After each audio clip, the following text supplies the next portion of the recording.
Hey, BCs, you know what time it is. It is the Poisonous Daily, and today is an awesome show. We are actually live, and today I have an amazing guest. I have Austin. Oh, why did I say Austin? I don't know why. August. Oh my God, here we go again. All right, I have August Aguilar from Stranger Film Studios, and he is our amazing guest. And we are going to find out so much. So, BC's welcome, August. I had a moment. I said, That's okay. I don't even We know all have why. moments. I don't even know why I said Austin. And I was like, I can't forget your name because your name is my birth month. It's a good month, you know? But to be fair, my whole life I've had the mistaken my name for Austin for some reason, so I'm so used to it, it's kinda just like, "Yeah, no, it's alright." Nah, it just came out of nowhere. All good, So yeah. I promise I will not treat this like Miss Universe, Miss America questions because I'm known for my difficult questions. But Okay. your dad says you're the better interviewer, by the way. Uh, yeah, I guess I might be a little bit more articulate sometimes. So obviously we have to start with the origin story for you and Stranger Film Studios. So like what was that moment you realized filmmaking wasn't just a passion but your calling? Yeah, so, well, thanks again. Well, thank you first of all for having me on the show. I appreciate First. that, and very nice meeting you tonight. So, with that said, yeah, my name's August Aguilar with Strange Film Studios. I kind of had a long history with filmmaking in general. Just to kind of give a context, which is basically like I've always had a passion for filmmaking, I believe, especially movies. When I was younger, I some of my earliest memories were For like filmmaking, I believe. holding with the my mom's like camera and making like homemade videos essentially, and then I was doing like little films with my brother and sister, and I would do like little shorts with friends in the neighborhood, things like that. Um, when I got to school and when I was older and I started there was like a lot of film classes that were available to me. So I was just kind of like naturally curious about that.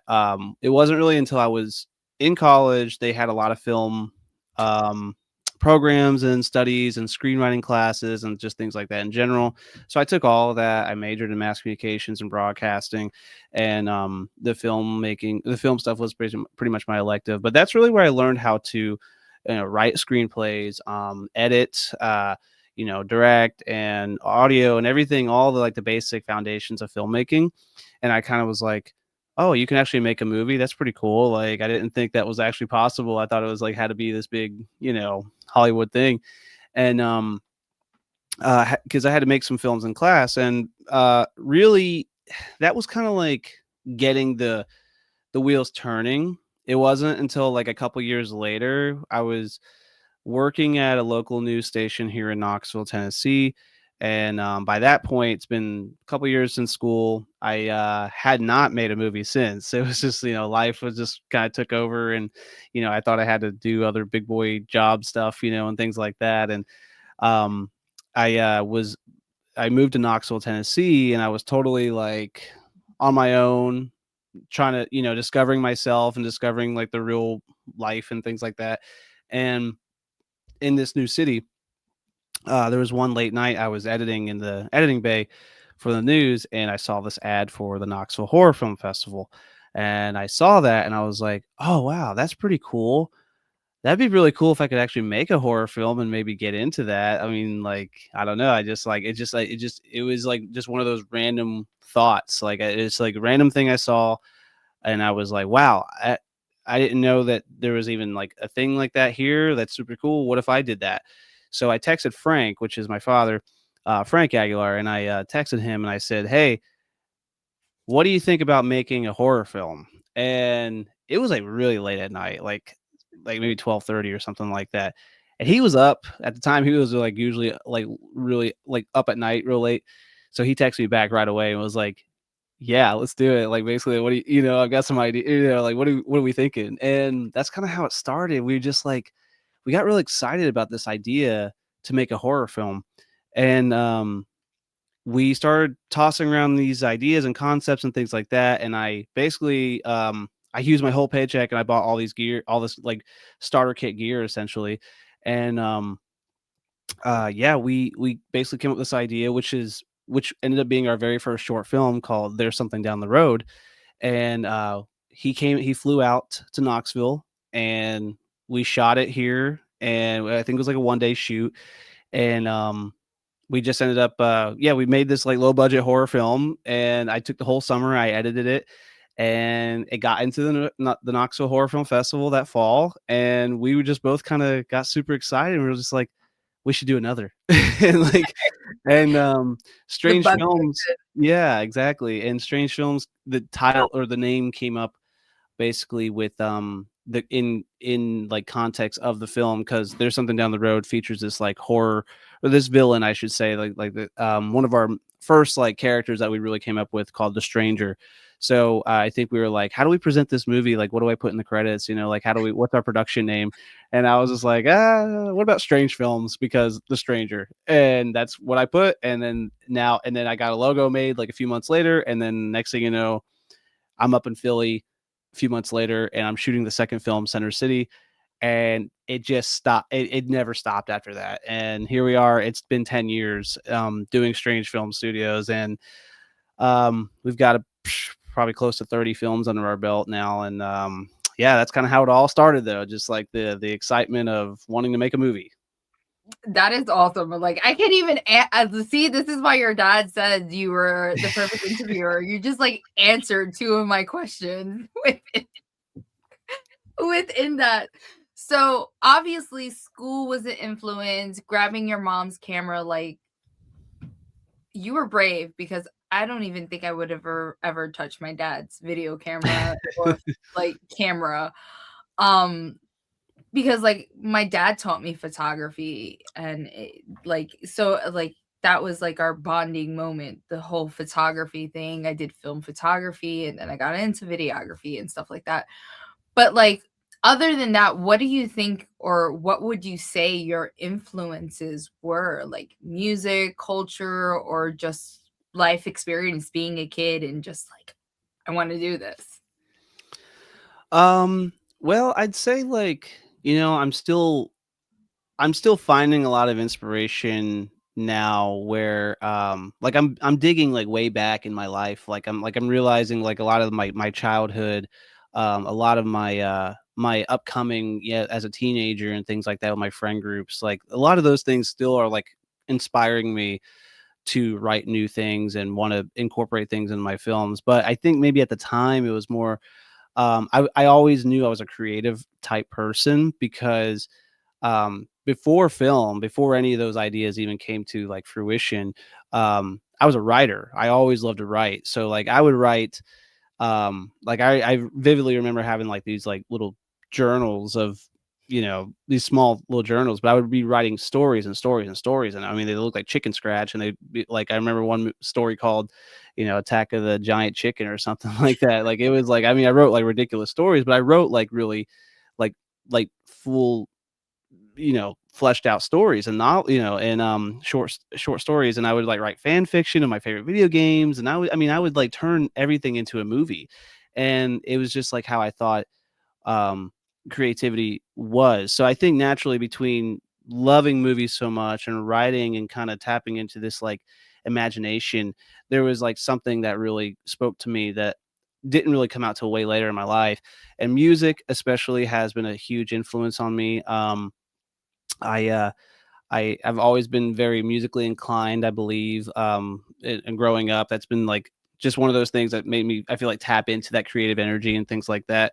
It does help that I've had some really cool people in my life that has encouraged creativity and supported those ideas and things like that. So I think without, if I didn't have any of that, maybe things would have turned out differently. But I think it just naturally, I was always kind of in a realm of curiosity, and had some people that were really curious with me, or at least supported my crazy ideas. And that kind of just led me to the thought of like, well, yeah, all right, let's just see what happens. And now I'm just like, now I'm like, I've really, um, I've really accepted a lot of my, I kind of, I'm in more in tune, I should say, with like a lot of the stuff that has made me as a person, along with the things I like, and both of those combined, like, has taken things to the next level as far as where the juices start going whenever I'm wanting to make something. So, but yeah, I would say definitely movies and writing in general, music, and some good people around me probably got me started. No, having a great support system or someone that supports creativity is like a big deal, especially with creative children. Like if my parents didn't support like my artistic or creativities, I probably wouldn't be like the little person that I am that I could do like 20 things. Um but let's go to this whole, we know being a creative person, we all have different creative processes. So like how would you define your signature style or like your process?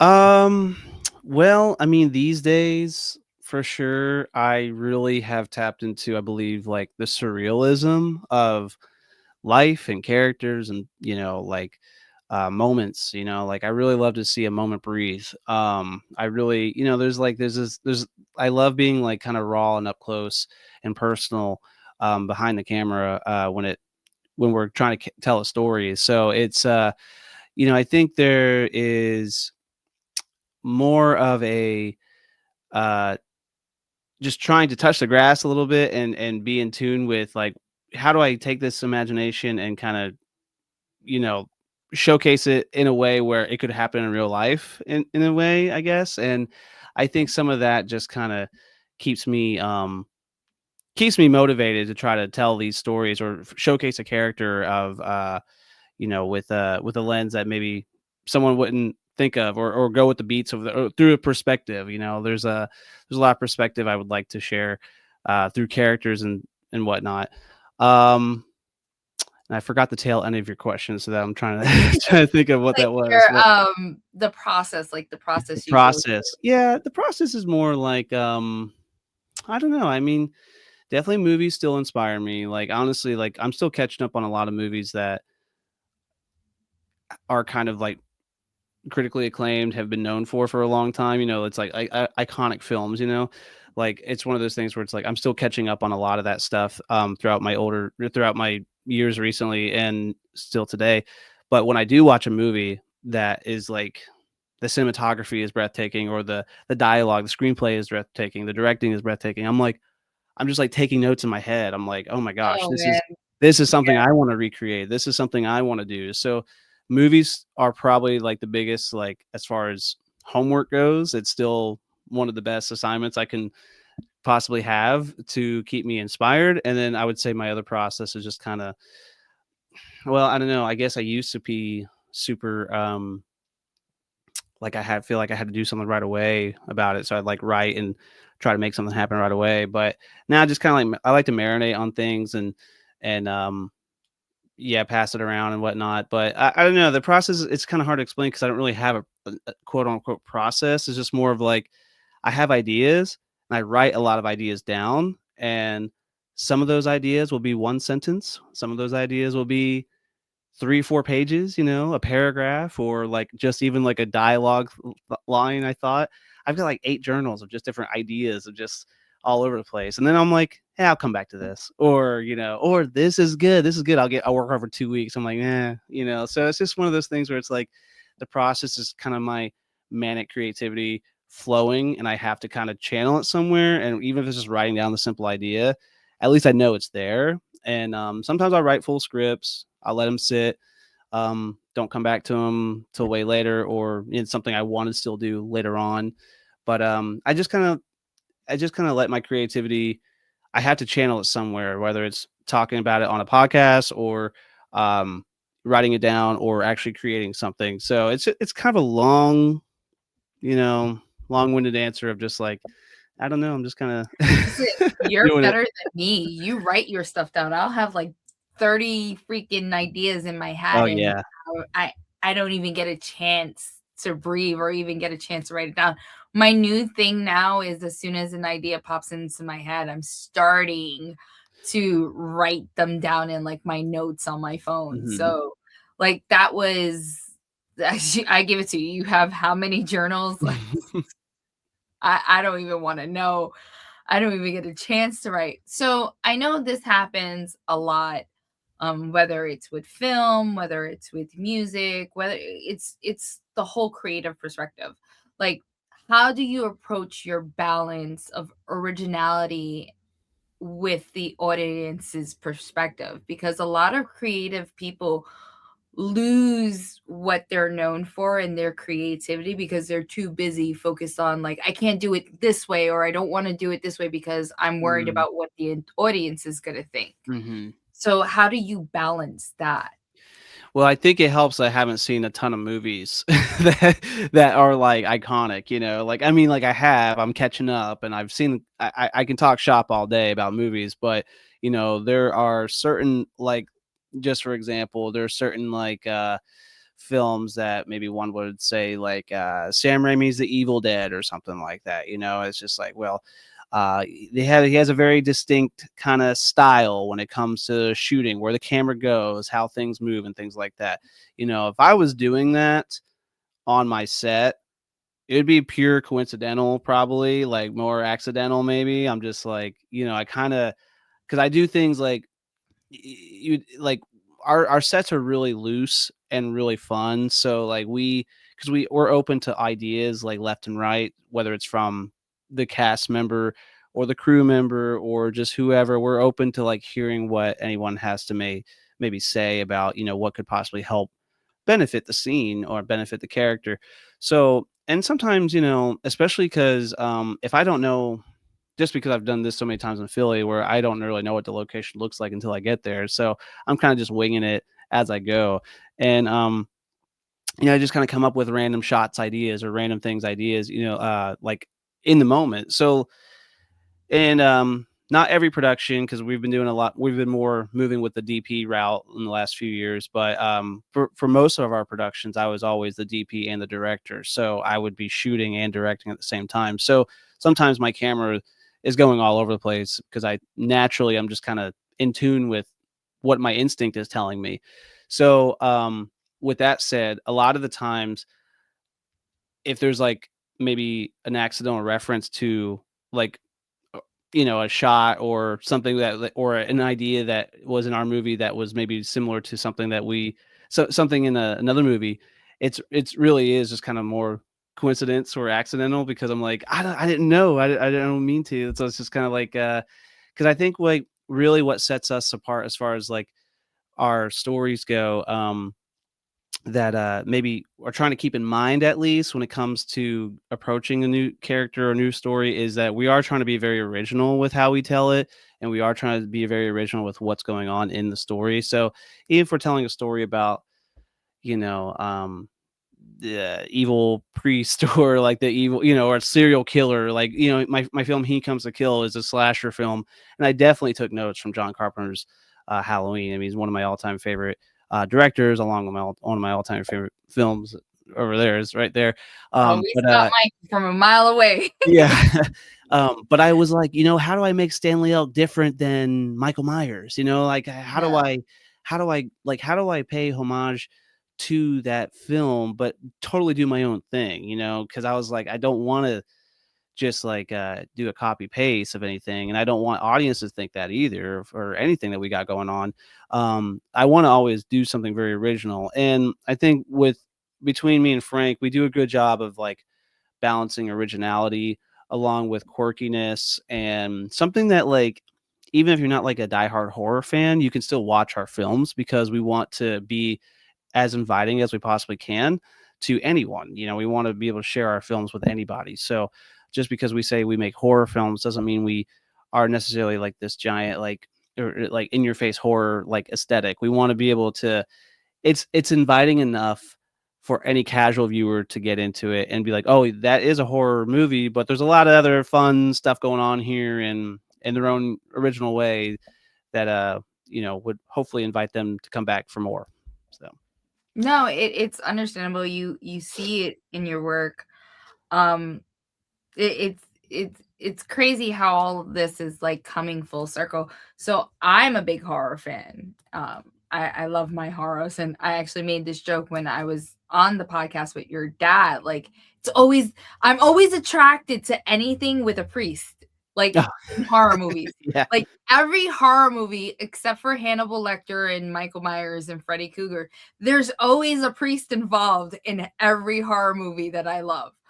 I don't know, maybe it was because of the exorcism. I Mhm. don't know. I love all those type of movies. And then I ended up seeing your guys' movies some time ago because my husband is also a horror fan, but he's more the zombie person. I'm more Mhm. the paranormal um person, and I'm always the one that will be there, be like, don't walk in there. Don't walk in there, like don't touch that. Walk away. But he's always into the indie film scene. I don't get to watch movies the way I used to.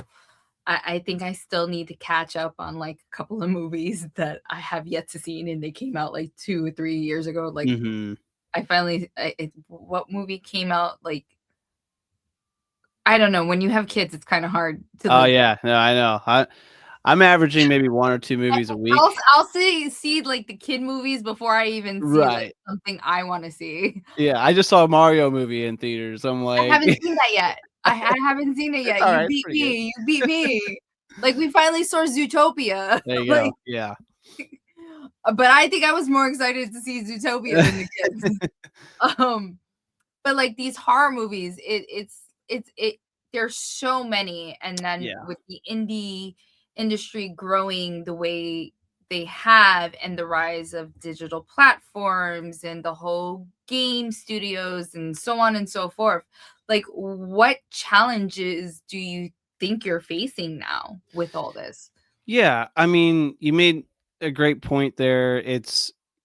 There's the horror scene in general, it's amazing. It's really cool. I mean, the horror community is incredible. Honestly, it's one of the best like film communities I think is out there. I've been to plenty of horror conventions, and making horror films for this long now, I've been around enough fans and people who appreciate that genre. They're some of the most nicest, welcoming people out there.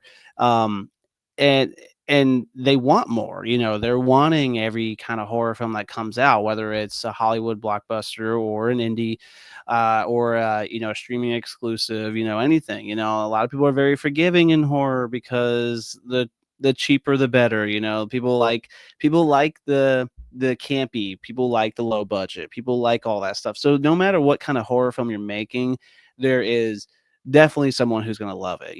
So it's but with that said, it is a very um kind of oversaturated market right now. It's very oversaturated in general as far as like being an indie filmmaker, not even just horror. It's there anybody can make a film now, with their film or their phone, I'm sorry, with basic small indie gear, like low budget cameras, anything can make a movie. You can make a movie with by any means.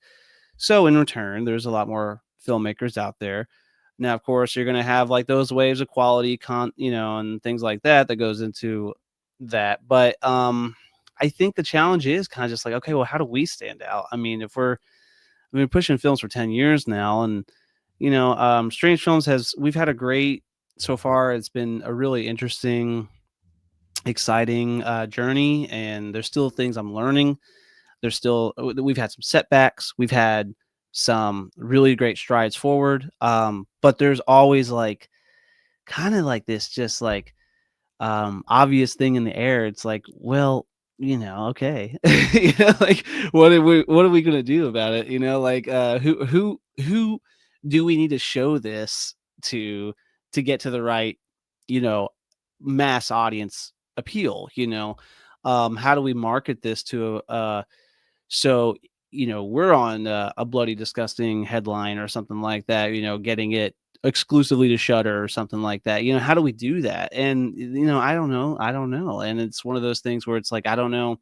There's a lot of I don't know I don't even know if there's a method or a formula or if it is by the people you know, because we just keep hearing these stories about, made it for $2,000, shot it in 10 days, with three crew members, and now it's picked up by Sundance or something like that. Or you see you see all these kind of crazy inspiring stories, And you're but like, "What's the method to the madness?" yeah, Like, what is it? "Can we Like, how get do I it?" Like, well, "What's I up?" mean, I've been doing stuff, what do you like, so I don't know, and it's just one of those kind of like give and take things where, well, you don't wanna doubt yourself down because, obviously for me, there's like, a love for the passion more than anything, so it's kinda like, I don't want the passion to turn against me at some point because I'm not, like, on Shutter or in a theater or something like that. I don't want it to be like, well,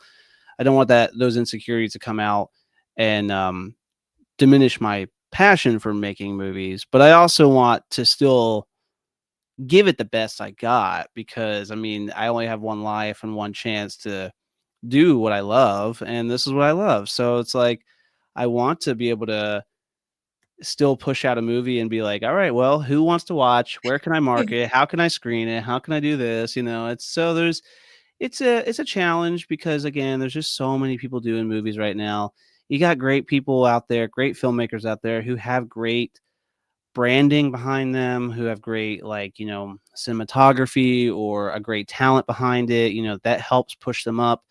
And then you have like, the underdogs who are just really making cool films, but they're just not being seen. And that's a tough way to navigate because you kind of go through those ups and downs of inspired but defeated. And it's interesting to be in the world of filmmaking, especially these days, because there's just so much stuff out there. And I don't know. It just seems like it's not. It seems like it's never like I know there's like a big thing right now with Hollywood where it's like people are moving away from Hollywood. They want more independent stuff and things like that, which is cool.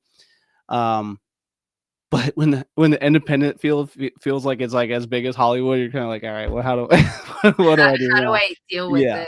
how do I still break knock on the door? "Hey, I've been here for a while. What's going Yeah. on?" Hey, I promise if you just give me like even 20 grand, I can break you a really cool movie. Like, listen, I sometimes I feel like when I get a chance to sit down and watch a movie, it's like, "Damn, I miss this." Like, I wanna go back to school because, like, my degree was broadcasting, like, my first degree was in broadcasting technology and management, so and then my minor was editing and photography, and then, like, when I went to NYU, it was, basically how the media affects human behavior. I'm a Mhm. sociology major. And I had to sit there and watch movies all the time. People be like, "You're not doing your." I remember my mom came in one time and she's like, "What are you doing?" And I paused the movie. I was like, "I'm doing homework." She goes, "You're watching a movie," and I like had to pull up the paper and see. You see the notes?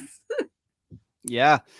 Yeah, I mean, my film classes, we had to do the same thing. I mean, the first time I watched, Blue Velvet and Drive, and I think there was like Prestige, and I mean, just like a lot of like my film teacher at the time, he had a very a strong selection of films that just covered anything from film aesthetic wise, from lighting to screenplays to directing or whatever it was, and so like I do like I still do it now because watching a movie now is never the same as I used to as a kid. I'm always looking at it as a artist now. I'm like always looking at the shots, always looking at the pacing, always looking at the editing and things like that. So there is it is still kind of like I said earlier, it's one of the best homeworks assignments now that I can have because the movies are still teaching me numerous things, whether it's on a technical value or just a creative value.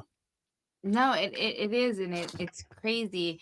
And I like my husband watches more indie films than I do, and I could honestly like it's him that gets me to sit down. And honestly, I would have never experienced your guys' film. And then when I got on a podcast, like when I got asked to do the podcast and your dad was mentioned, and I was like, I know that film. I was like, shit, I saw that with my husband because I'm telling you, so he has this zombie thing. I really don't like zombies. I really don't care for them because I know they're freaking real. So I just like I don't want to picture it. I don't want to see it. I wasn't a big Walking Dead fan. Like Okay. I'm like one of those. Give me vampires, give me witches, give Sure. me demonic possessions, whatever. Zombies I really can't do. Most I've done was Resident Evil. And that was because I was a gamer. You know, Mhm. I Mhm. game. And I happened to be like I was doing 20,000 things and then like I saw everything that's going on and I sat down and I watched a movie and I was like, "Oh shit, this shit is cool." I was like you could relate and it's like you see these characters in The Gifted and you're like, "Oh shit, this is like a real mom and daughter." You Mhm. know, that's some shit that could actually pop off with a neighbor. Like Right. and then here comes the crazy ass priest. I'm like, "Bro, like, Yeah, but it's relatable and that's what attracts a lot of people like and people fail to realize that like you mentioned Blue Velvet and it's funny the person that was involved in the makeup and stuff with that I'm actually a big fan of and I got to meet him thanks to Eric at Black Ink but like one of my favorite directors is Del Toro. When I sit down and watch a Del Toro movie I'm just like like mhm. you can't go wrong. The same thing with Steven Spielberg. Mhm. That's another thing. But then we see when things like growing up and seeing them at their best and then you'll get a film and it's like wait, this is not a Spielberg. This is hold up. No. kind of movement. So it's those moments and now with the way technology is done and now the digital sound stages and now this whole AI thing, it's like you see movies or like my husband was watching this crazy ass shark movie and I'm looking at it. I was like, sharks don't do that. Like, but then I'm a big shark enthusiast. Yeah, right. like I feel offended and I'm like, no, no, wait, hold up. This is not natural behavior. kind of and then it looks so bad. But then you'll look at films from the 90s and the 80s and all these like American Psycho, Halloween, Jason, Freddy Krueger before they ruined Freddy Krueger. Like these things and now you'll see them now and it's like I'd rather watch the movie from the 90s and 80s than watch it Yeah, now. for sure. Well, there's, if you watch enough movies and you go back far enough too, you see the trend, like the style of movie making, like that was going on. I mean, so I'm a big fan of the 40s and 50s and 60s as far as films go, and You I'm go way back.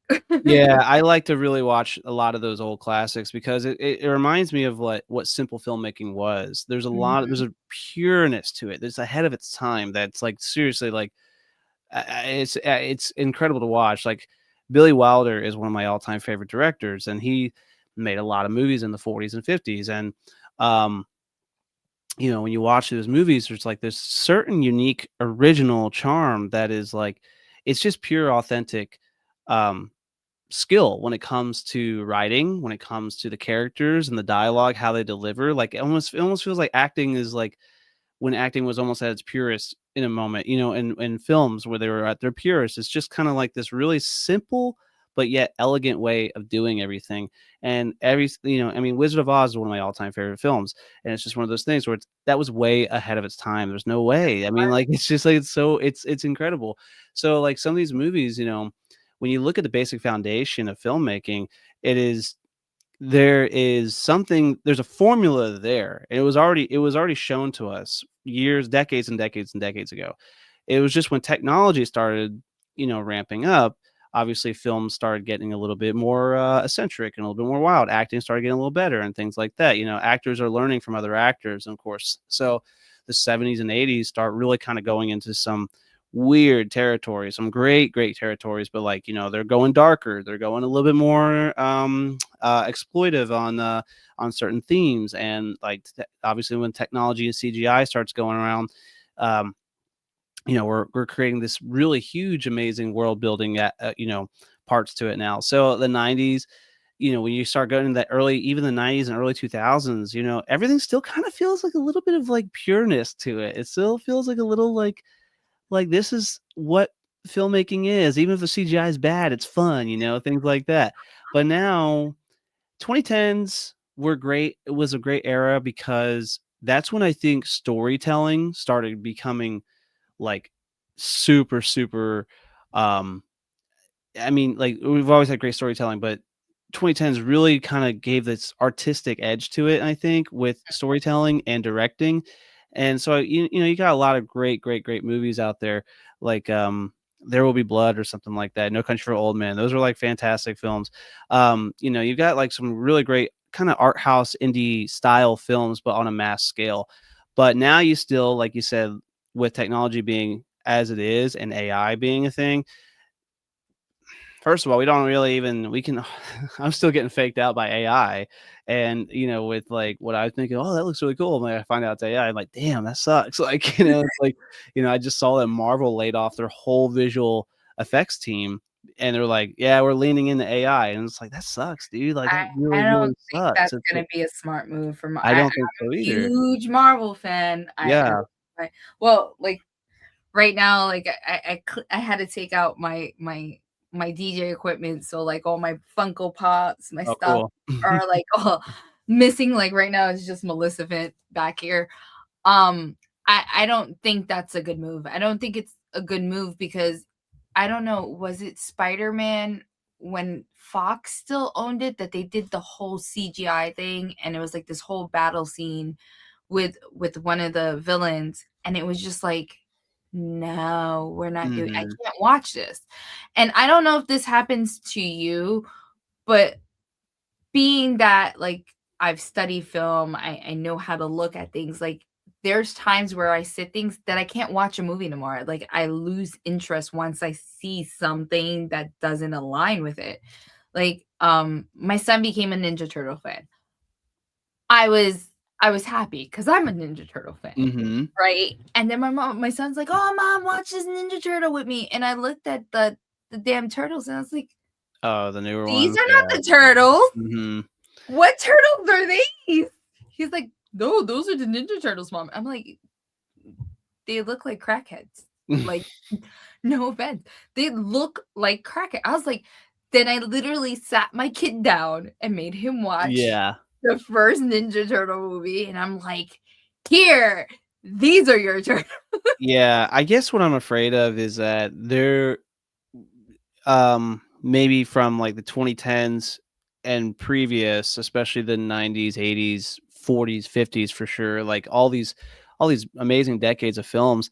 Um, I don't want it to become like a lost art Mhm. because technology and AI or people who want to just make I films feel like it's centered lazy. around it. Like, yeah, I don't want it to become a lost art. I want there to still be thankfully, I think we're still kind of like in a generation of filmmakers and stuff like that who have grew up with all that pure filmmaking stuff. So like we're gonna be in that for a while, but I don't want, 40 years from now to be like films are just computer generated essentially. Generated. It's just like, well, because like I just saw the thing with Val Kilmer where, he passed away and now he's a whole AI guy in a movie. And I'm like, oh, dude, I know the family signed off on that, but still just like is that what we're gonna be? Is that what we're gonna do with, like, Listen, actors and stuff? Like, so the industry is gonna go a whole other way, and it's just like when you have all these, like, again, like, losing that pureness of, creating a film, having people on set and doing all these things, building things practically, building foundations and then, I just now it's just a click of some buttons and make it all computer generated. And it's like, oh boy, where are we going? Like where are we going? no, and I agree, like, I feel like it doesn't feel organic. Hmm. Like, when we see a film or we hear something, it it catches on or people become fans because they're able to relate to it somehow, some way. And it feels natural. Like, yeah, it was great seeing Princess Leia in a digital thing, or Stan Lee somehow make an appearance as an AI robotic thing. Yeah, it's good. It's good for that nostalgia, like to pay homage to these amazing characters or actors at some point. When they did Black Panther Forever, like they incorporated it in a way that it still feels organic, Mhm. like in that sense. And I feel like, you know, to me, anytime an artist, whether it's a director like you, or writer like you, or a graphic artist, or a music artist, or a producer, or something, some creative being, every time they create, this is just my opinion, every time they create something and they put it out there, they're giving a piece of their soul. Mhm. And that's what makes everybody relate to them somehow, some way. And I feel like, yeah, it's cool that we have these things, but one, to me, it's like laziness, because all you're doing is a couple of fingers. And then, like, I swear to God, I feel like my parents every time he said, "What are you gonna do if the power goes out? Oh, Are yeah. you gonna be able to do it?" Like, Mhm. I swear to God, now I swear. I be making comments, I'd be like, um and it's one of those things, and I feel like you lose the soul, you lose the organicness, you lose everything that makes it relatable to a film. We have some cartoons that were able to relate, even though it's animated. There was still some kind of, because of the voices, it was a person putting a piece of them into it. And it's just like, I don't know how I would feel if, like, I haven't even seen the film you mentioned that they did that. Like, I don't know how I would feel about that, because I know them in person, that once I see something and something, like, doesn't seem right, or, like, it kinda cuts me off, I'm like, "I can't watch this no more." I Mhm. I just click. Like, I think I started watching I hate live actions. I Oh, hate yeah. certain live actions, okay? I attempted to watch Disney's live action of The Lion King. Bro, not even 20 seconds. I was like, click, can't do this. Sorry. Mhm. As big as a Disney fan I am, I said, click, nope, I can't do this. Same thing with the Freddy Cougar. When they messed up Freddy Cougar, Mm. started watching it. I was like, nope, bye. I'm out. Like, and I feel like that's what's going on. So now, like, this whole thing, like, you and your dad are really close. You guys are partners in this. You even said it, like, you called him, "Hey, you wanna do a movie?" And he was like, "Yeah, Yeah. like, I don't even think I could do that with my parents. Like, I love my parents to death, and they'll probably be on the board and be, like, my cheerleaders and stuff like that, but, like, my parents are old school, they'd be like, "What?" Yeah, yeah. Well, So how does that work with you guys? And you guys work amazing together, and you yeah, created some amazing projects. we do. I'm very grateful for the experience with Frank. I mean, I it's just one of those things that I feel like part of it's making up for lost time. We didn't really have we didn't spend time together growing up, really. I mean, we did when I visited him and stuff like that. But there's like, I really didn't get to start hanging out with him to a point where I was getting to know him a lot until I was like 18, when I was visiting Philly by myself and things like that. So there's always been like this natural like kind of curiosity of wanting to spend time with him and things like that as I got older. And when I did that, whenever I was older, like old enough, we became like really close. We started kind of really being able to relate like what we like with each other, like who we are as people, I guess, and things like that. So movies were always, I'd say movies and video games were always like the biggest thing that me and him kind of bonded on. So it kind of was just natural whenever it happened with the idea of like, hey, you want to make a movie? He was a big like, and he's a super like horror fan. Like he grew up old school, so he's watched a ton of horror films from the 70s and 80s, and and he has a lot more of stuff that I would say he probably even tries to reference in our films sometimes that I'm like, I don't know what you're talking about, like it's just like I like he'll still show me movies that I'm like, oh, okay, I'm catching up on, and things like that. So when we started working together, it was one of those things like excitement in the air, first of all, of us hanging out. And then, okay, let's make a horror film. And what do you like? What do I like? And putting those ideas together. And then, what we got out of that experience was like really just like a beautiful bonding experience altogether.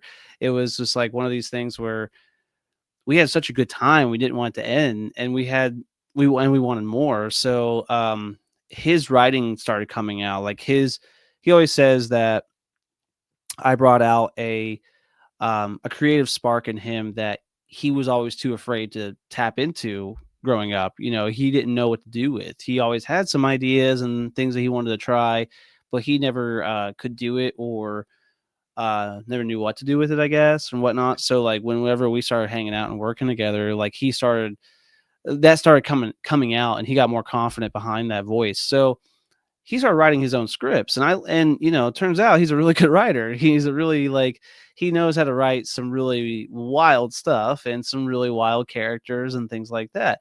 And naturally, I'm a writer too. So because I work here in Knoxville and he works in Philly essentially. So I'll write, produce, and direct down here, and he writes and produces up in Philly. And then whenever a project's ready, I come up there and I direct it. So it's one of those things where it's like we're working both simultaneously at the same time, independently, but at the same time we're like collaborating. So like right now, we've got two projects in the works: Chica La Salvadora and TV Land. And TV Land is my own baby down here in Knoxville. It's like Frank doesn't even know what it's about, and he's not going to until it's out. And it and Chica, it's one of those things where this has been a journey for the last, I'd say, 3 years, with starting with The Gifted. And his writing has just gotten better and better. He's really investing time into characters and really investing time into these dynamics and things like that. But working together throughout the 10 years has been really interesting. I mean, it's been awesome. Because he's my dad and I love him, and I love spending the time with him and getting to know him, and especially creatively, it's been really, really cool.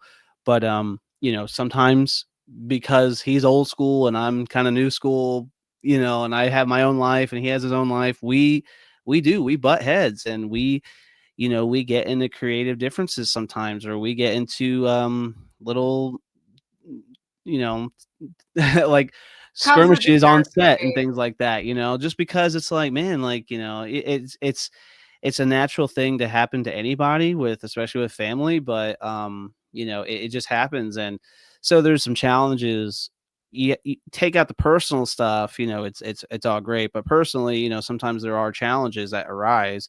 But it's nothing like to be like, hold grudges against, or make it a bad day. It's just one of those things where it's like, it's just natural. We have our own little spouts, and we hash it out. I tell him how I feel. I tell me what how he feels. And, but what we're trying to do is really make a movie. And at the end of the day, we're family. So we love each other, and we're here for each other too. But it is an interesting dynamic, I will say. It's one of those things where we do sell that on Strange Films. Like, it's a father-son company, because it is. We started it together, and we're still rocking and rolling. I think I like, honestly, I think it's really, really awesome. And I kind of understand where you're coming from, because like the reason why I continued to do pageants was because that's the only time I got to spend with my dad. My dad was law enforcement, he was barely around. So my spending time with him was every time he took off, because I had to travel for a pageant. And I stuck to it. Yeah, I love pageants. I love what I do. I love performing. I love being on stage and stuff like that. So I kind of understand where you're coming from. And honestly, if I was able to do it, but my dad's so old school. I don't even think like, my dad is very creative. Like, drawing I got from him, photography I got from him. I used to see him. He used to have a video camera and would record stuff like that. But like, when I start getting into the digital phase of things, he was just like, I'm not gonna figure that out. Like, like, I'm old school. Like, he comes around with his dad joke. He goes, "Yeah, I do face to face. That's my FaceTime, face to Mhm. face." Mhm. I don't do this face. I was like, "Dad, no." Yeah, Like, yeah. I celebrated when he sent his first text message Oh, one time. awesome. Yeah, Frank is still very old school. He prefers to have his meetings in person. I think he just learned how to do emails like 2 or 3 years ago, like, it's just one My of those sad things. listen, give it to him. Give it to him because my sad dad still doesn't know. He's like, "I don't know that email Yeah. email my wife or my daughter." And he'll Yeah. call me. He's like, "What's your email? Someone's gonna email you." And I'm like, Right, yeah. Like, he'll still hit me up about, like, "I gotta do this or this." I'm like, or he's like, "How do you do this? How do you do?" I'm like, "Dude, it's just this button." Or it's literally like that's all it is. And he's like, "I don't know how to do it." I'm like, "Oh my god." Yeah, it's just like but, we gotta love our viejitos. oh, They're the yeah, yeah. So talking about collaborating, because it's not just collaborating with your dad, being that he's your business partner and who you created your company with, but you collaborate with everybody on set. Like, Mhm. what makes that collaboration so apart and so important at Stranger Films? Because like it's not just you and your dad, it's your actors, your staff. Like, how important is it for you guys? Yeah, it's very, very important. There's a reason why we have like kind of like a subgroup with Strange Films. It's called Strange Films Family. And it's because we kind of have this mentality where if we cast you, if we work with you, if we collaborate with you, if we have you on set, if you're helping us out in any way, you're basically becoming a Strange Films family member, which means more it means like so much to us because we're not only just like yeah, like working together to make something, that's cool. But like we're like getting to know you. We're being very personable. We're friends. We're, family. We're things like that. Like we really want to make sure that we do right by people because they lent out an extra hand for us or they stretched out really far for us to help us get to achieve our goals and things like that. And it just becomes not more than just a collaboration. It becomes really a friendship. We want to make sure that we're treating these people right and helping them out. How can we look out for you in the future? Whether it's like we see an opportunity come up. Well, I know just the person. Here you go. We throw references out there. We get them involved with future projects. We get them involved with bigger events, or if we have like a bigger name or something attached to a project, it's like, hey, you want to be a part of this scene? Whatever. Help out with conventions, anything and everything that we can possibly think of, along with looking out for in the future. So, like um, my buddy Blake Hall, he's like my best friend here. We do a podcast together, and he's helped me out with Strange Films for the last 8 years, I would say. So it's one of those things where it's like I always tell him, I'm like, dude, if I ever make it big, you make it big. You know what I'm saying? Like you are a part of this journey. People who have stuck with us for so long, we want to make sure that we always remember them and always want to help them out or at least acknowledge and things like that too. So, and life happens. We always run into, you know, situations or people like just lose touch or things like that. But, for the most part, we do like a great job as far as like keeping up with like people we've worked with even since the beginning of all of Strange Films and to now, and just making sure that they're not just coming on set just to be you know talent or to be like something that we're looking for a production. Please, like we want to be friends here, we want to be family here, we want to continue this relationship um for the foreseeable future because like I want to help support what you do. I want to support what you're involved in, and if I see the right opportunity that I could possibly throw your name out there, I would want to do that as well. Things like that. So it's very important for us to take our collaborations to a personal level to make sure that we are just always grateful and thankful and um just make good memories and good people out of. We have so many people in our Strange Films family now, like across the country, that we have like really just gotten to know and like still hang out and talk with and like invite to, and it's not even if they're on set or helping out like on a project in real time. They're just cheering for us and it's like and we sometimes we'll just chat just to chat, and things like that. So it's I think we want to make sure that our sets are always very inviting, friendly, comfortable, no drama, no like, if there's an issue of any sort, well, let's get to the bottom of it before we move any further. Like, how do we resolve this? How do we make things right? What do we need to do? Um, and I think it just shows that when we're on set and afterwards, we always do tend to get a good feedback from people being like, I want to come back to your set. I want to make another movie with you. Like, anytime you need me, call me.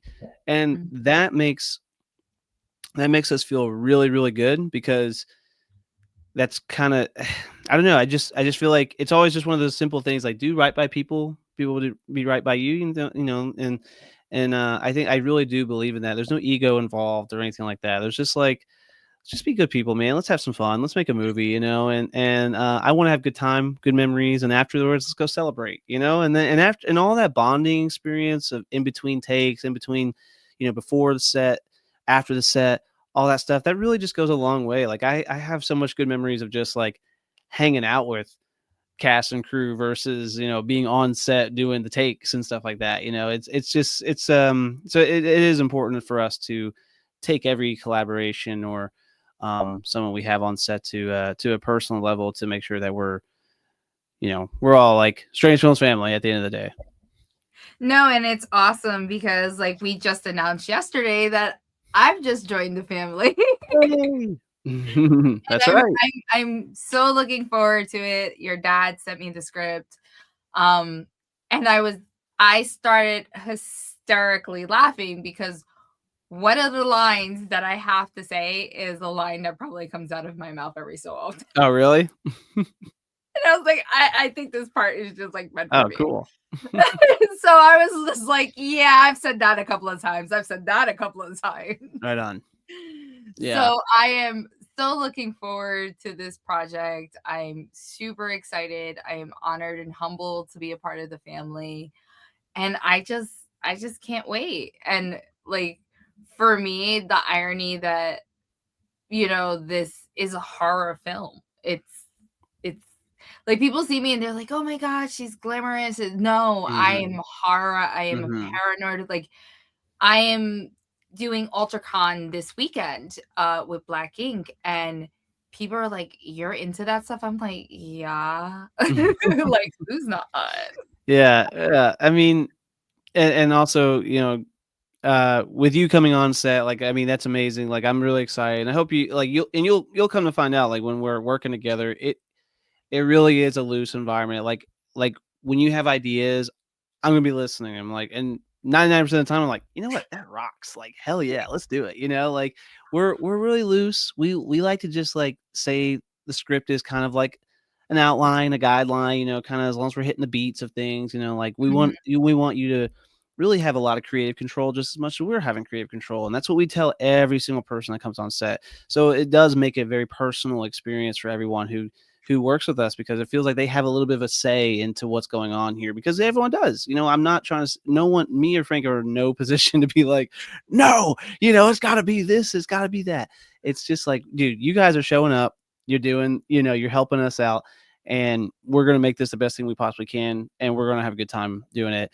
And, with the other part of that, which, having many interests, I mean, it's like, that's how we are too. I mean, like, horror is like kind of like our like I guess our selling ticket. We sell horror films out of our brand because people love horror films and we like to make them. We will I think horror is that film, like, I think in marketing, it was like the 3 businesses that you will always be in business: liquor, children, and medical.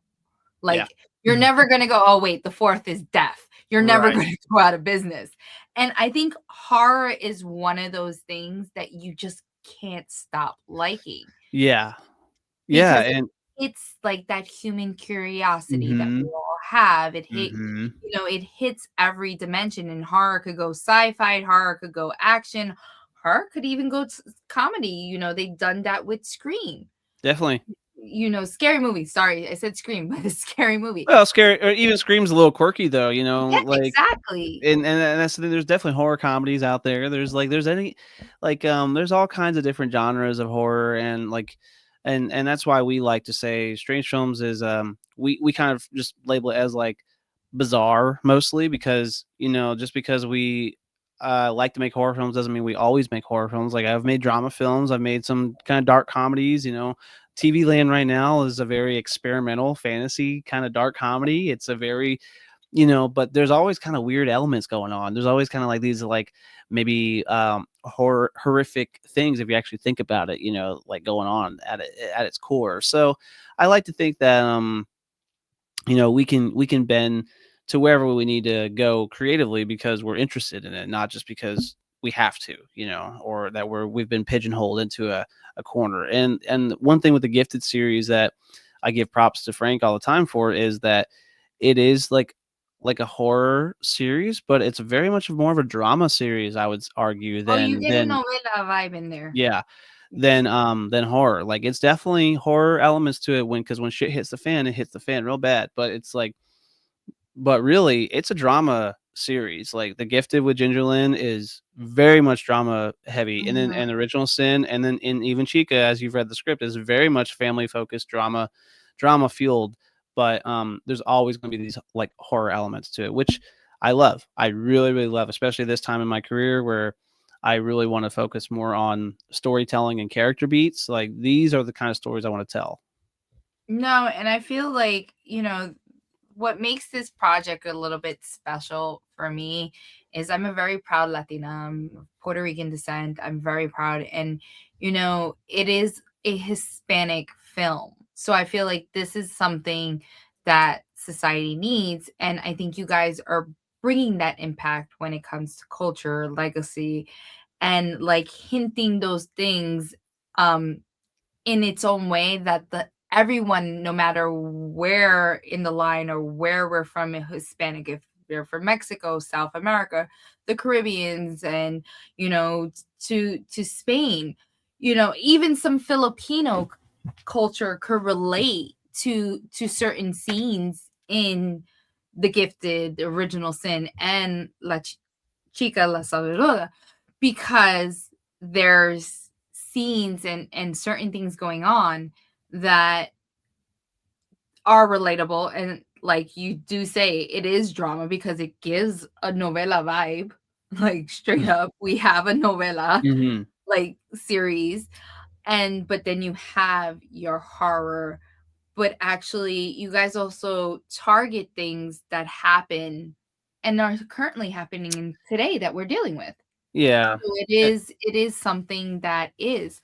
And being the fact that we're talking about culture, what do you think, like especially now with this film, what do you think your impact will be on society and like the legacy of Stranger Film? Um, well, that's one of these things where people are always going to have their own view on, what culture and impact means and things like that. I think the best thing that we can hope for and strive for in general is just to bring awareness and um to bring the openness, like, to show that our films were never like I think if you watch even from before Chica, before The Gifted, anything like that. If you watch all of our films, you'll see we have always been very diverse in our casting. We've been very diverse with who we work with. So there's never been any sort of shade of like we kind of stay in the lane, and like not saying that people intentionally do that, but I hope that people would see that Strange Films has always been very at least culturally aware of like the beauty in the world and beauty in people and every all genres, shapes and sizes and backgrounds and everything. Like we have always been very open to um bringing people on set and sharing who they are and their cultural backgrounds and things like that. A Tale of Voodoo, which was our last film, it was mainly an Asian cast. We shot in Chinatown, things like that. It's one of those things where we wanted to showcase the Asian community and we wanted to showcase Asian actors and things like that too. And I thought it was a beautiful experience. I think it came out really well. We had a great feedback off of it, and I'm just hoping that Chica can do something very similar with Hispanic. Latino community, especially because we are in the background as well. And um, I wish I kind of, I mean, I wish I grew up more in that community so I could have more experience, I would say. But if I can at least show something with creatively with some art to share my love and appreciation and that to welcome and to spread awareness or anything like that. I mean, that's hopefully that people can see that in the long run of that we were always at least trying to showcase spotlights around the world, of anything and everyone that we can do and not just stay in a small, lane or something. But yeah, I mean, I don't know, we'll have to see. Time will tell. I mean, hopefully we do it right, we do it justice, and yeah, at least to a point where it's like a positive thing, I mean, I would if we do something wrong, I'm gonna bury my head. I don't think you guys are going to do nothing wrong. The script it's amazing. Like I read it. Like I had to read it 2 to 3 times because like the first time I read it, like I read where your dad told me to read. But then I read it full through and I was like, damn, like, hold up, I gotta go back. Mhm. Like, because I was like, wait, hold up, what did I miss? I missed Yeah. something and I had to go back. And it like the storyline, like honestly, I was getting like SUV slash horror film slash novela. So it was like it hits like everything, but at the same time, it's relatable. It's representation of many things. As a Latina, I could relate to certain things like that we used to hear as a child, the things why families were culturally like that, or like why certain things happen, or like why we were told like, oh, you can't go to sleepovers and crazy shit like Mhm. that. Like you sit here and you now are reading a horror script and I'll be like, okay, like, and then, like I said, there are certain lines in there that I've heard growing up. Like even when I lived in Cali for 3 years, like there were lines that like I heard family friends speaking, and it's like, oh shit, like Mhm. okay, I got this. It does help that Frank grew up in California, Yep, he said it. yeah, so I mean, and that's the thing I have to trust with Frank and you know, um his instinct on a lot of this stuff. I mean, like he really like I know he is tapping into something like that's pure and raw that's like you really just can't. I mean you can write, but like something that's coming from experience and things like that. And just because I didn't experience it doesn't mean it's not, true. So it's like whenever I read his writing, I do the double take too. I'll read it a couple times. So I'm like, okay, because I'm like, I'm really seeing him come through with this script, especially, and I have to trust him on that, and I know it's coming from a very pure place, and I know he's really given this his all with casting and with setting the right people up and the right props and aesthetics going into every scene, and he trusts me and my team, my crew, to come up there and do what we can do to visually tell that. I'm really excited and I'm very curious at the same time. It's just one of those things where I'm like, oh man, I feel like this is gonna be like a really humbling but cool learning experience altogether. But yeah, I really I'm excited to see it come to life because I hearing what you just said and along with hearing Frank and I his can't history. wait Yeah. to see it, to actually see it come to life because like I says, I think it's me, not as a person just a part of the project, as a person that, loves film and loves I'm a fan's fan. Like I stick to what I know. I think I grew up in the best years. Like I was born right when the 80s were about to end, Hmm. grew up. So like I it's nostalgia for me, but reading something that is so raw and based on like what they seen growing up or culturally wise, I think it's very important for, like I says, whether it's music, artwork, a cartoon, a film, anything, that there is some relatableness to, and the organicness and natural to a piece of art, because Mhm. film is art, music is art. These are all arts. And I feel like if a person can't relate to it, then you didn't do your job. Like if you don't give some type of emotion, so Yeah. like I literally, like I said, the first time I read it, I was like, "Oh shit, I can relate to her. Hold up, I can relate to Vanessa. Hold up." Not only did Mhm. I grew up with a neighbor named Vanessa. Oh, Hold up. yeah. Like she's like those words have come out of my mouth. So like I was able to relate, and I was like, I know I can play this character. And then then he was like, "Oh, she's the tia." I was like, "I'm a titi. I know Nice. how to be a titi very well. I got 19 nieces and nephews, buddy. Like, There you let's go. go." There you go. Yeah, well, that makes me You really know? happy to hear. Yeah, I'm excited. Yeah. So I was like, okay, I could I haven't even really I haven't even even know how. So I was like, now being a part of it, and seeing and being able to meet everybody, and then seeing, it's probably going to be like deja vu for me, because it's like, oh my god, I've read this, and Mhm. now I'm seeing it come to life. And then when we finally see the thing, it's going to be like an oh my god moment. Mhm. And I forgot who said it. Someone said it, that if you don't tap into some type of, whether it's emotional, a memory, a feeling of some sort, you didn't do your job as a creator. Like somehow, some way, you have to tap that. Yeah. And I think you guys are doing that. From I haven't seen Cho yet. Like I want to see Cho, but I haven't got the chance to Yeah, see yeah. it. I saw the Original Sin. I sat down, I got to watch that Okay, one, and cool. it was like I was like, wait, but like it made me want to go back and watch The Gifted again. And I Mhm, went back mhm, and watched The Gifted because I had to remember. I was like, oh, mhm. so it's like seeing the things, and then like I was like, okay, I remember Frank talking about this. I definitely want to check this out.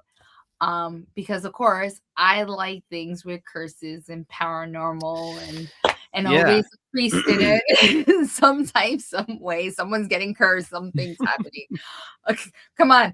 I like, my favorite character is Maleficent. She cursed everybody. Nice, yeah. So, it's one of those things. So I do have to ask, like, you know, after this, do we already have another project in the works? What's expected for Stranger Films? Like, what is there? Because I know you mentioned another piece you're working on, and you said that's your personal project. Yeah. Yeah, I mean, it's safe to say there's always projects in the works. I'm it's funny, I think the running joke with Frank is, I don't even think he realizes it, but, like, every time he finishes up one of his scripts and we shoot it and we edit it and we get it done and we sit premiere it, he's like, "That's my last one, I'm done." I'm like, "But you're Nah. already setting up the next one, dude. What are you talking about?" Like like, he has done that so many times that I'm pretty sure he'll say that with Chica, "This is my last one, I'm retiring." I'm like, "No, you're not, dude. You I know you got more stories under your belt." He Same thing with probably got me. so many stories. Yeah, we You me and him, we you both can have. tell by the way he writes. He got Yeah, stories for days. the guy already, I know he's already planning for the next one. And He's I probably have. cursing us out right now, like, "No, I'm Yeah. not. No, I'm not." Like, I'm Um, looking at the comment section he's just to already see if he's typed something. he's already hinted to me some future stuff. So I mean, between me and him, there's some projects that we're probably going to tap into after this. I mean, and I will say, with the ending of Chica, uh with something that's teased at the very, very, very end of the movie, that's probably where we're gonna go next. So there's always that, and I'd say probably, I mean, by the time we get done shooting like half the movie of Chica, this year, I'll be releasing TV Land likely, at least doing a premiere of it, and because that one's my most personal project to date, I would say it's like I've tapped into something that I can't even like really explain. It's like super, it's something that has been a universal feeling. It's been something that's haunted my dreams. It's been something that's literally eating at my soul every single day. And a lot of that stuff has stuff I've been going through for the last, I would say 10 years, along with the last 2 years, especially, there's been a lot of like really personal things and themes that I've kind of tapped into that I've written into this movie. And so for me, it's like I'm really, really excited because I have to get that out. I can't explain it. I just have to get it out. And I'm really excited to put this project out there because once I do that, I know there's like this on the other side of the door. I've got some other stuff I really, really want to explore. And that I think this TV land and stuff I did with Cho and probably and even Chica coming up has kind of led me to. There's a lot of like kind of was what I was mentioning earlier with the surrealness factor of a lot of stuff with life and characters and things like that and themes I'm trying to explore. I I was just telling my buddy Blake earlier. I'm like I've got this story I really want to talk about. I want to write. I've got this story I really want to do. I've got like a horror film, a crime film, and like another comedy film I'm really wanting to do. So there's like Oh, so we got some comedy. You see, it's yeah. not just horror. You have Oh your yeah, no, comedy, you have your I true mean, crime. yeah, there's a lot of things I really want to explore. We'll just kind of see. I mean, a lot of it's going to be a lot of this is time, of course. How long things take, and you got to have a lot of patience for this stuff and whatnot. But eventually, I mean, it would be nice to have even just like an independent fan base following to be like, want us to see push more films out quicker because they're just supporting us so much. Whether it's like just convention wise or YouTube or merch or Patreon, anything like that. Because I have all those stuff set up. But if people were like wanting us to see more, wanting to see more of our stories, and we could do it quicker because we're getting that kind of cult following support, as far as indie filmmaking goes. I mean, that would be a great avenue to really throw ourselves Well, into we because already we know have so you have to much. make out of all the merch, you got to make the Chica Bell. Oh, hey, that's a good one. Yeah. Add it to the Come list. on, the bell. Like you Yeah. have to. Like Yeah. that's automatic merch right there for Chica. Just ding Yeah. ding ding ding. Ding. I don't think I'd be able to hear that sound anymore. Right. Um, so as we get closer, I have to do this rapid fire. Okay. So I'm gonna rapid fire uh 5 questions, Oh God. Okay. right? And however you answered them. So number one, favorite film of all time. Favorite film of all time. Man. So oh God, it's always a toss up. But if I'm speaking from my heart, it would probably be It's a Wonderful Life, Frank Capra. That's is it 49, 48, something like that. Mhm. Just Go because Paper Rush. I grew up watching that movie so many times, and that movie makes me cry every single time I watch it. And James Stewart is, I think, one of the most charismatic actors of all time in general. And I think it's another one of ahead of its time movies. The Wizard of Oz would be another alternate or Chinatown. Roman Polanski's Chinatown with Jack Nicholson. So, Very good movie. yeah. So Gotta that love that movie. old Jack. And he's that's one of his more subtle roles that he would ever Mhm. that he's on the screen with. Normally he's all crazy and whatever. Like he's Nope. very, very subtle in that film. He was a whole other person in that Yeah. film. Okay. One director you studied very closely. Probably Scorsese, Martin Scorsese, just because I still have so much to take in from him. He has a extensive filmography, but I mean, I really take in like how he fleshes out his characters and how he fleshes out the plots and things like that. And the dialogue, I love dialogue. So it's just like constant. Oh, it's not even just his dialogue. It's, if you really pay attention, he even does it with the shots, Oh yeah, definitely. with the sets, with like Mhm. even little objects that you're not expecting, and then like it's like a sudden foreshadow, and here's that Yeah. object again. Like he is a storyteller through the script, the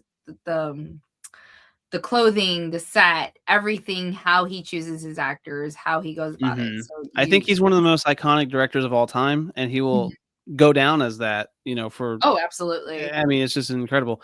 I have, like, a top 5 director list, and he's definitely Oh, always we one gotta of them. hear the top 5. Well, I would say Scorsese, Paul Thomas Anderson, Billy Wilder, um, probably Christopher Nolan, and John Carpenter for sure. Mhm. Awesome. So Mhm. now I have to ask this. Where would your dream filming location be? Oh, man. Um, that is a good question. I don't really know a specific place, to be honest, but what I really, really wanna film, like, it's been, like, envisioned in my brain for a long time now, is I really wanna film beach aesthetic vibes. Like, I really wanna film on a beach. So, like, I wanna make a beach movie, doesn't have to be horror. I've actually got, like, a coming of age story I really want to do one day, but it's like it all takes place on a beach. And I just have this like vision where I was like, it'd be so cool to film um at the beachfront, with the whole aesthetic, with the water, the ocean, the daytime, the nighttime, how different that is, like the beach houses. And then, like, if you look down the beachfront and you see that little like fairground, or the carnival looking thing at the end of it, like that those are the kind of Okay, vibes I so really we're want to getting film at. like Jersey Shore. I don't know about Wouldn't quite want to do Jersey Shore, I don't think. I'd well, probably that's the more only one lean. that has fairground. Like you said Well, yeah, fairground, I get AC, Jersey Shore, that's fairground I because went to a I beach think of out. the Cape, there's no fairgrounds Yeah, in the yeah. Cape Well, or in like I'm a East Coast girl. yeah, I love the Keys. Like New York, we have beaches. Long Island has the yeah, nicer right. beaches.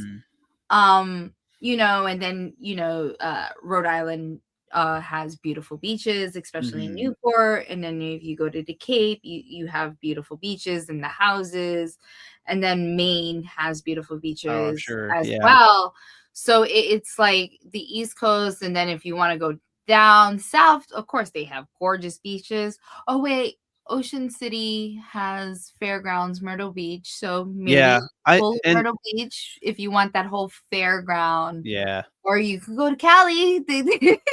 Yeah, well, see, and that's my thing. I don't know exactly where I would do it, but it would be one of those things where if I could It find the just has to be a beach. opportunity.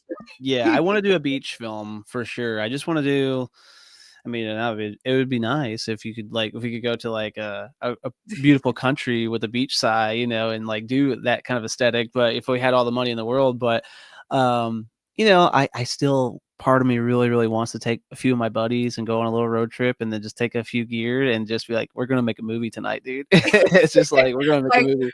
road trip. Yeah, dude, so it's like Hey, I'm I listen, we're all for a road trip. yeah. Like you can't go wrong with something like that. You'll probably get like some amazing footage and footage that you never thought would even be scripted. Sometimes like the non-scripted stuff ends up being like movie gold for Yeah. all we know. Mhm. I think there's also been chatter that the Philippines have been really, really cheap to film in. Mm. A lot of people have been going to the Philippines just to film a lot. So maybe that's something to tap into. No, I do. Um, Yeah. so the next one, number 4, will be one word to describe your creative mindset. Manic. I mean, I don't know. It's all over the place, man. Like I cuz I I get insomnia a lot just because I'm like my mind's racing with like ideas or like, what I want to edit next or something, like I used to I had to really slow down on some things the last couple years cuz it's just like I would be like that guy who'd be I get an idea in my head. I'm like, "Oh, I can do this." I would already go ahead, start making moves, reaching out to people, like writing something up, I'm like, "Oh, we could do this, we could do that." And I'm like, and then, it's just like, yeah, it's life is you got to really, really know where your projects can land at the right time. So it's like you got to kind of slow down on some of that stuff. So, but when I'm editing, I'm locked in. I'm all over the place. I've got like 4 different tabs up with music and sound effects and this and this. And I've got my editing going. I've got, like I said, I've got journals all over the place with writing in it, ideas. My phone's got different stuff all over the place with different ideas and things like that. And then when I'm talking, a lot of times I got like more. You have like 7 different things in my head, so like I'll start spitting out something else with creatively, So it's manic, but in a good way. Like because I like the creative energy. It's just like I have to kind of figure out where to channel it sometimes and focus on one thing at a time sometimes. Listen, Maybe that's just ADHD, I don't know. uh, who knows? Like that, like you're describing. I was like, oh, that sounds like my computer screen. I have like five Yeah, different. oh my gosh. My computer tabs are, like, insane. I'm like, "Okay, I just gotta close Even with work, like I'll have my assistants come up to me and they'll be like, "Can I ask you a question?" I'm like, "Sure." And I'm like drafting a motion, doing something else, watching a true crime or something, and like one earbud answering their question.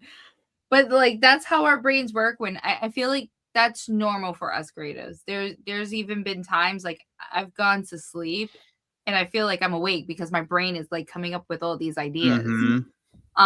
So I understand it. I don't know if I should ask the fifth question because you kind of answered it. It was like coffee Okay. or late night editing session. Coffee or late night editing session? Oh, Like man. which Well, one? yeah, I like my late night editing sessions, to be honest. I mean, Listen, I've written the best papers at like yeah, 3 in the morning. I I've don't know done what some it is. I've done some of my best work from, like, 12 at night to 3 in the morning, and I'll go to bed so satisfied. I'm like, "Man, I nailed it. I am on it. I have really got it." Like, but, I'm a like, I have to have coffee in the morning, like, otherwise I'm, like, Oh, it we're throws the nasty. whole day off. Yeah. We're So, nasty. If I uh don't have some type of caffeine, I am like sheer devil. Like even my son has come to be like, "You need coffee now." yeah, yeah, I'm like, I need it before I even think about doing anything, before I take my son to school, anything. I gotta get my day going with a cup of coffee. But, my cup of coffee has turned into just a necessary, like, quick element versus a, let me sit down with a cup of coffee and, like, check my stuff and writing." It's a quick just like, and then It's a go. support. It's a support thing. Yeah. So, I because when I before I had, my son years ago, I was, kinda early stages of Strange Films too. I had a great morning routine where I'd make a cup of coffee and I'd sit in my desk, I'd check my emails, I would do some writing, I would set some things up in the day. I mean, I'd spent like an hour just at my desk, like really vibing, really vibing. It'd be my What favorite world thing. was I this? know, that's what I'm saying. I'm like, where'd that guy go? Like, where is this? I can't do that anymore. There's no way. I I won't. I listen, I maybe it was the life I lived, but I've never had like I get up a coffee. No, it's like grab coffee or go to Starbucks, get your coffee, or go to the bodega and get I don't for some reason, listen, I love my Starbucks. I am a Starbucks girl. I have my especially like when it's like refresher season, it's like really, really hot and humid here in the city. But there's something about bodega coffee that, like, it Mhm. just hits different. Like, Mhm. it's a whole lot different, and it is just, like, I could write, like, 20 motions after that bodega coffee. Right. Like like, the only time I probably can say, like, I have that moment is just waiting in line to order my Oh, yeah. Starbucks, pick up my Starbucks, but Yeah. there is no, like, movie that's like a movie scene, like, Yeah, where I you used to, like drive. yeah, I used to bartend at night, so, before I had any huge responsibilities, I would just, like I had the whole, like, kinda morning and afternoon to do whatever I need to do in the day. So I would wake up at, like, 8 or 9 or whatever, and I'd drink my coffee at my desk, and I'd be, like, listening to some music, listen to jazz, I'll do my emails, I had a whole vibe every day, it was like that, and it was, like, some of my most productive work started out in the day. And I really, really sometimes I'm, like, so nostalgic for that. I'm like, "Where did that go? I can't do that anymore." But now I have to cram everything at night, and I'm, like, half asleep, like, "Ugh." Like, but So I've always been a night person since I was a yeah. little kid. I've always been a night person, and I've been that kid that, like, I've tried to get up, especially, like, during your college years. Um, I could never take a class earlier than 10 o'clock in the morning. Like, I remember I had to take a global studies class at, like, 9 o'clock in the morning, and I was like, "Yeah, I'm not fucking doing this shit." Like, who gives a shit about this? Like, why is this mandatory? Like, I have a Regents diploma. I shouldn't have to take this class, but I had to take it because it was a requirement. All my classes were literally 6 p.m. on. Literally 6 p.m. on. Like late at night classes. That was my active hours. Even to this day, like I do get up early because I'm a mom.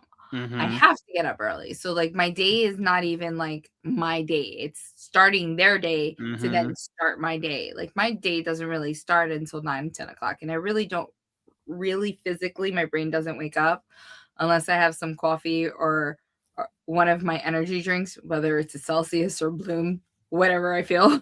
um, Mhm.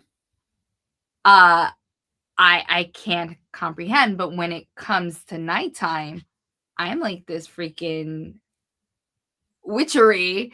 I don't know if it's the witching hour or something, but the moment the sun sets and the moon rises, I'm like, I could do a million things. I'm drawing, I'm creating something, or I'll be like, I'm coming up with a new mix and I'll freaking throw my setup and Nice. remix something. Or like I'll start editing like as much footage as I can. Like I'll bang everything out. And next thing you know, it's like 3 in the morning. And I was like, where did time go? Yeah, Like I yeah. remember one time I've done like right now I have 5 videos waiting for me to edit. Um, wait, no. Yeah, 5. No, 4. 4 videos. 2 are from a convention, 1 is from, an event I went to, and then, a food review that I just did at a with a friend. So I have to edit all those videos, but prior to that, I had, like, 10 videos to edit. And then it was like, I was chilling, watching TV, and then, like, there's, like, nothing else to watch. I decided to throw Pokemon on, banged out half of the videos just sitting there. Hell And yeah. it was like 8 o'clock, 9 o'clock at night, 10 o'clock, or like 10 Yeah. o'clock at night. The kids are like in their rooms. They're not bothering me and just bang out a whole bunch of videos. Boom, boom, boom, boom. And next thing you know, I look at it, it's like Pokemon's still going and it's like 2 in the morning. I'm like, Oh, yeah. but I feel wide awake. Morning person, I am not a morning person. I have to have my coffee. My kid calls my coffee my support thing. There has even been one time that like he says it and I just give him a look and he's like, oh yeah, you need coffee. Mhm. Go that way, you At need least he coffee. knows. He's 15. He learned. Oh, yeah. he's he's become a character. I have to say, like being having a 15-year-old and like he wants to get into animation. So like seeing him go through his creative process, seeing him help create my cosplay, like he's helping me do my 3D prints and all those things. And it's really, really cool to see him develop and get into this and go through this whole process and finding himself, finding his creativity. Now he's getting into writing and he's been bothering me for 3 days. Mom, I need you to prove it. I'm like, oh, give me a second. I am working. Yeah. So we have before closing, we have a big thing challenge we created with the poisonous challenge. And it's always the poisonous challenge. So this Okay. challenge is going to be whatever challenge you could come up with for the beasties, whether it's writing or creating their little short reel, whatever you want to come up with, it has to be their challenge. And we're going to call it the Stranger Films Challenge. And we're going to ask people to at us if they do it.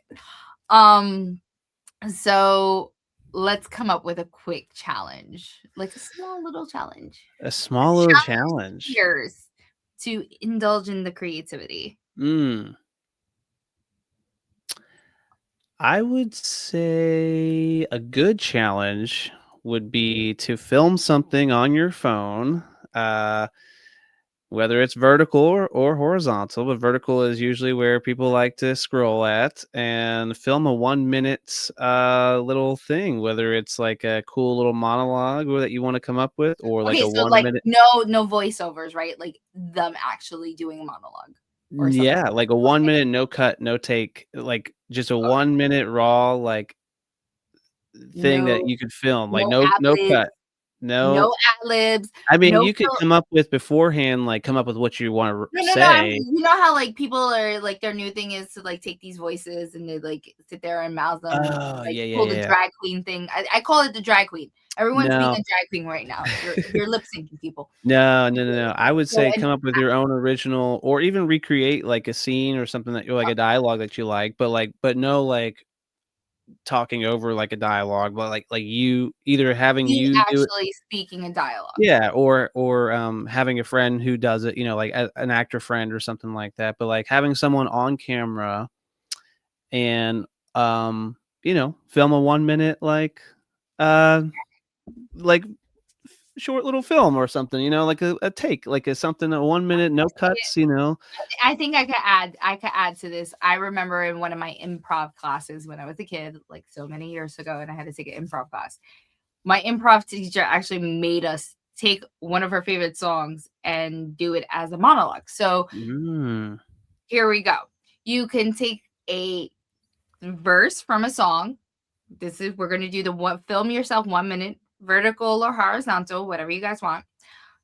So the Poisonous Challenge Stranger Films edition is 1 minute, film yourself, whether it is recreate a movie scene, a dialogue from a movie or a TV show, or turn a verse from your favorite verse from a song into a monologue. Let's do that one. I think that's cool. I like that. And then Hmm. just at us at Stranger Films or Chris Valkyrie. And I'm interested to see how many people will take I think that'd be this. cool. I think it would be awesome. Yeah. That is so cool. So before we close this off, like what events? Because I know you guys are making your appearances, especially with everything coming on. What events do you have coming up? Oh man. So Frank is going to be attending. Is it the Black Ink event coming up in May 16th, I think, or May So 5th? yes, he will be at halfway to Halloween with That's Black what it Ink is. Yeah. events. I don't think So he's going to be at AlterCon, so okay, I won't so get to see him. the halfway Um, to Halloween event, Strange Films will be there. I think our friend Miss Gingerlyn Allen will be there. mhm. Um, So I know he's really looking forward to that. He'll have a Strange Films booth over there, so you guys can go say hi and meet Frank and get to know him and things like that too. And I I think he's also gonna be at Pop. I don't recall. Pop Ink Yeah. is in July. Yeah, he did say there's like a second event, so that might be it right there too. I know he's booking some stuff up for like the year up there. I don't really have any like big events coming up down here as of right now. I kind of stay busy with kiddo and projects when I can, and then I've got a podcast I do every week, so I kind of stay. That's kind of Oh, where I let's hear about this podcast. We're here yeah. to hear you. Like, come on, we're gonna Yeah, have to you hear can about it. if you wanna keep up with at least me and what my thoughts are, and I do talk a lot of behind the scenes with Strange Films, especially with, TV Land coming up and Chica coming up and things like that. Basically, anytime we were filming or talking about filming, we do a podcast, me and my buddy Blake. It's called Reel to Reel Podcast. It's REEL and then TO, and then REAL. So Reel to Reel, basically because we talk movies and we're filmmakers and we kind of blend the real life stuff with movies in general and how we basically kind of break down movies like every week along with talking about life and kind of our own experiences as filmmakers and things like that. So we're pretty much discussing all kinds of stuff like every week, and we kind of really showcase ourselves and like what's going on in our personal lives and things like that and our film journeys and what we're up to. So it's a lot of fun. I learned so much about movies because of Blake, because he's like a movie guru, and I think we just have like a really really cool balance between the both of us. So I'm usually doing that every week that you guys could check out. We have our Instagram, Real to Real Podcast. It's on Spotify, Apple, YouTube, all that good stuff. And so I might pop in an event if I can. Right now, Frank is kind of doing some of the events right now, and I'm looking forward to come up to Philly in July to start filming some Chica. Yeah, with that is going to be very fun and interesting. I can't wait. So I will be at AlterCon this weekend with Black Ink, which is paranormal horror con. And then Frank will be at halfway to Halloween. All of them are in Atlantic City, all three. Halfway to Halloween, which is May 16th. Unfortunately, I won't be there because it's my princess's weekend and we're doing her a little party, so I will be going crazy doing mommy things. Fair enough. Um And then Popped is in July, which is another event. And I believe he's appearing for that event as well.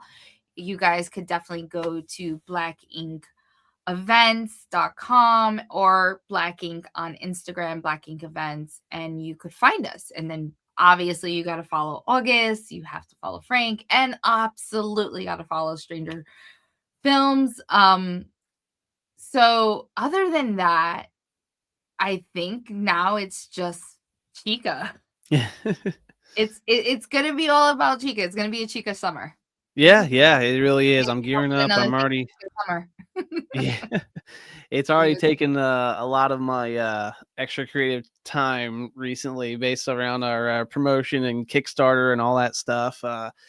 It's all good stuff because it's our main project that we're pushing right now. But Chica this summer, I'm really really looking forward to coming back up to Philly. I have so many people up there that I love dearly, and I'm excited to work with and excited to meet and hang out with for the first time and things like that too. So it's going to be a really really cool week when I come up there, and it will just be the start of what's to come. So So the last thing, other than the following and stuff, um, my last question, I have to ask this question, okay. especially for the creatives. I always have to ask something for the younger generations or the late bloomers or any creatives that are self-doubting themselves.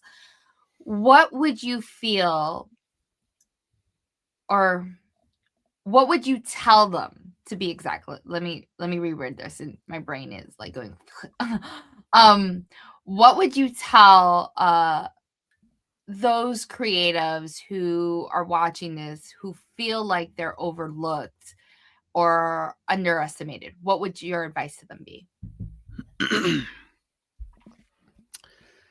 My advice would basically just to simply put it, you got to follow your heart.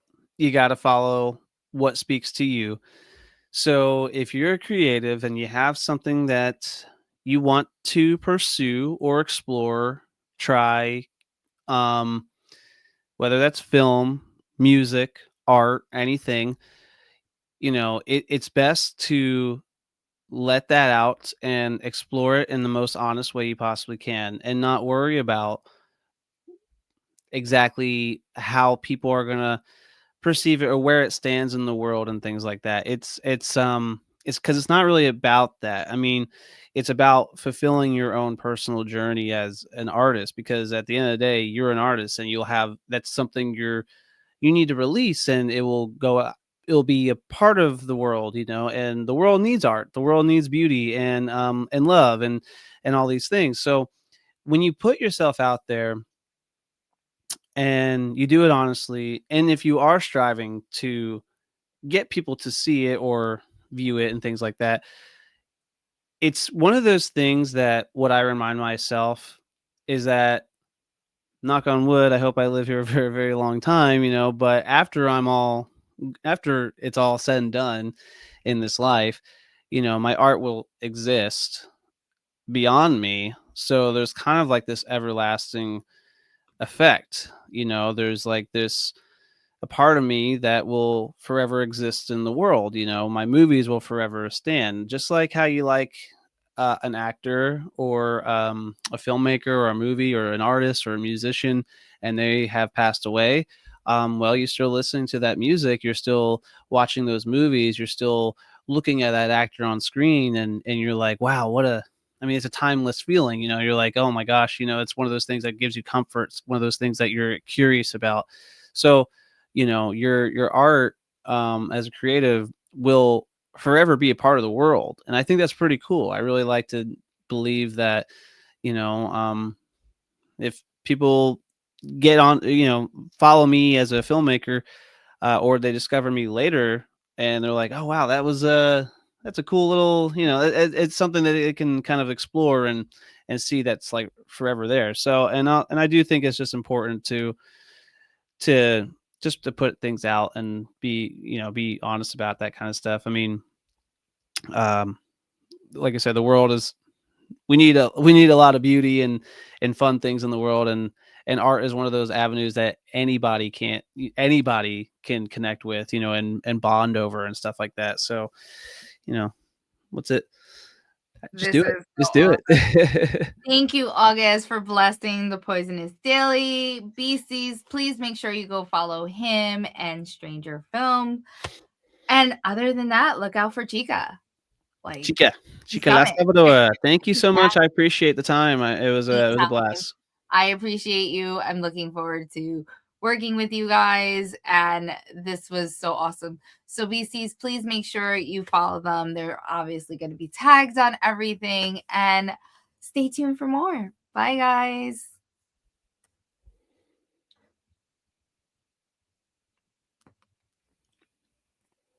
Where's my thing? There we go. Yeah. There it is.